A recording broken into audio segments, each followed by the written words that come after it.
what it do? Sitting with the crew, had to get some food. I see you looking like you do. Had to make a move. What's up, y'all? It's your boy, Nate Almighty, aka the Global Dark Skin Ambassador, with your Friday Rikers Island video.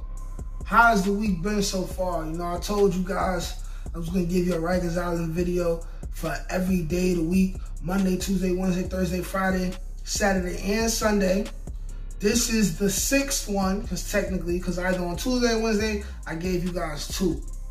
Just showing some dedication, you know. But today let's talk about all the weird little games we used to play on each other, all the weird little pranks we used to pull on each other, you know, to let the time fly. You know, when you're in jail, more specifically Rikers Island, you're gonna have a lot of downtime, a lot of extra boring time to do nothing. And it's like, if you're not in your cell, being your meat, reading, sleeping, writing a letter, all boring things except being your meat, of course. And if you're not in the day room, being quiet because you're a day room dummy, or playing spades or something like that, there's a lot of other things that guys used to do. Slapbox. Over the weekends, it used to be fun to make the day room dummies slapbox each other, you know what I'm saying? But on the other hand, the tougher guys in the house, they used to play in slapbox too. Sometimes it gets serious. Usually there's somebody to stop it from getting that serious. But guys used to slapbox all the time, especially guys who had a little bit of a rivalry. You know what I'm saying? Like, let's say like Goku and Vegeta have a rivalry where, you know, one wants to see if they're a better fighter than the other one, so they might, you know, be joking and then challenge another one to, you know, slapbox, stuff like that. That was one game. Another game was a rib check. Now the rib check is, let's say you're like this, right? Let's say you're eating your food, you're sitting at the day room table, right? And the day room table is any one of the tables, you know, the ones in the back is for the soft dudes and one in the front is for the tough dudes.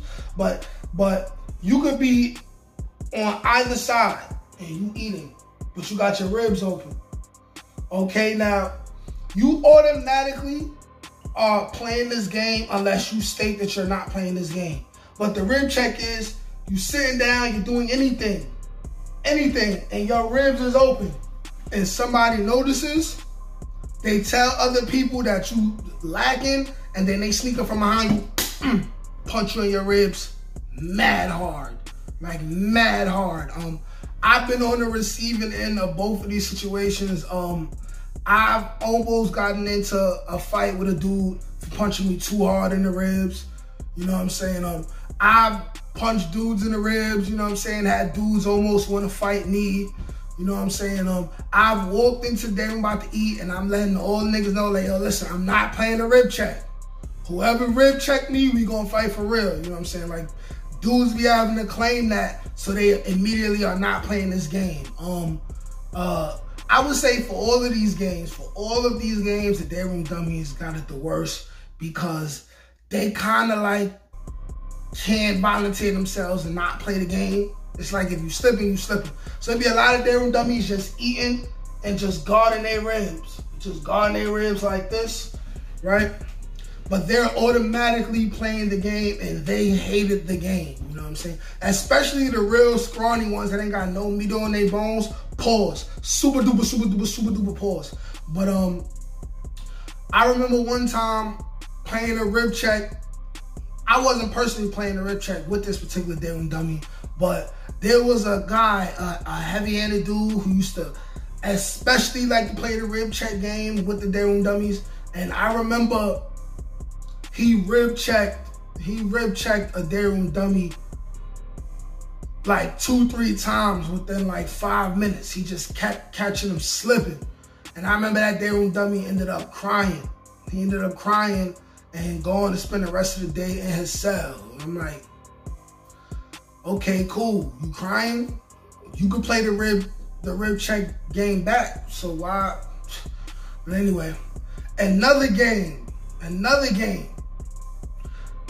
Being that we all lived in cell houses, most of us, and we always used to communicate to people in other houses through the windows at night or maybe even during the day sometimes. There's this game where you get somebody new to the house, right?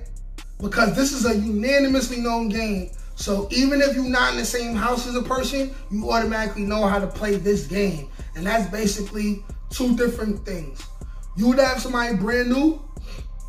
You would tell them, hey, bro, listen. The cell floor under you, right under your cell window, is my man Jesus. I need you to call my man Jesus out the window for me. So then the new dude would call out the window. He'd be like, hey, yo, Jesus. And then you would hear mad dudes just yell back out the window and out their cells. When he'd be like, hey, yo, Jesus. Everybody yell out, yes, my son. You know what I'm saying? That shit never got old. And this is another one. You tell a new dude to go out the window and call for your boy Rocky. He be like, hey yo, Rocky. And niggas will be like, Adrian. Slightly corny, but slightly funny to the motherfucker. You know what I'm saying though? And the final game, the most dangerous game. No, not the final game, the second to the last game. I'm gonna say what I was just to say for the last one. Okay, this next game, Panting. Now, this only went on in one house that I was in. All other games went on in every other house. But this is where basically you pick the most vulnerable moment as possible to de-pants whoever you want to de-pants. Like I said, day room dummies got this the most, but everybody basically played this game unless you declared either right before it's happening or you see it happening, you declare, yo, I'm not playing this game. Because once you say that, you automatically not playing, and then that means if somebody does it to you, then that means they don't respect you, and then you can punch them in their face. But basically, you pick the most vulnerable time that you can to de-pants another dude. Yes, weird. I've been de-pants. I've de-pants, you know what I'm saying? And the rule is to like not be like sweet about it. Like don't try to expose the man like beef. Like you supposed to literally just de-pants him, everybody laugh, draws out, let the dude pull his pants up, and then that's it. Like it's not supposed to be nothing sweet. This is a game that I stopped playing very soon because I started detecting little slight, like, that guy's a little too happy to de-pants that other guy. Like, maybe he, like, wanted to look at his bowl, and, like, it started getting, like, real spooky for me. So, this is a game that I participated in maybe, like, 2-3 times. After that, it's, yo, I'm not playing this game no more. Don't de-pants me. I'm gonna stuff you. You know what I'm saying? But, and the final game and the most dangerous. Dudes used to choke other dudes out for fun. Now, this is specifically a game reserved for day room dummies.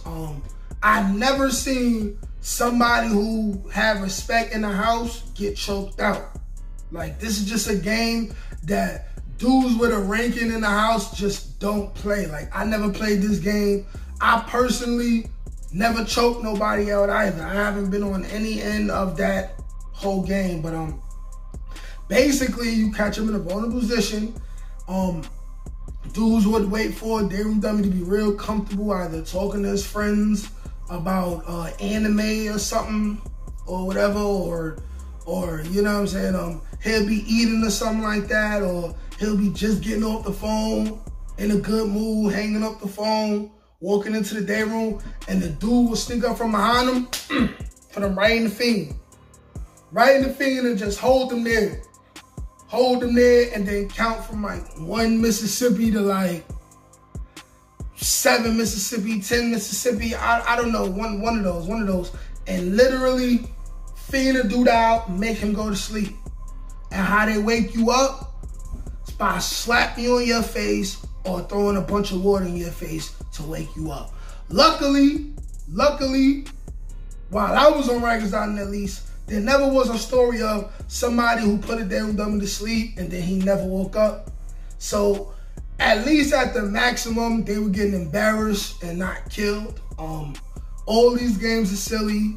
Quite a bit of these games are dangerous. But you know, there's just some extra stuff that we did to pass the time. And that's my story. Like, share, comment, subscribe. Listen, I do music too. I got a lot of great music coming, videos, all of that. I'm directing other people's videos. I'm working on my juvenile detention center stories. I got an interview with an old flame of mine, Spanish Bay, is coming up. Check out my music. Stay tuned for future videos. I appreciate all the love and support. Peace.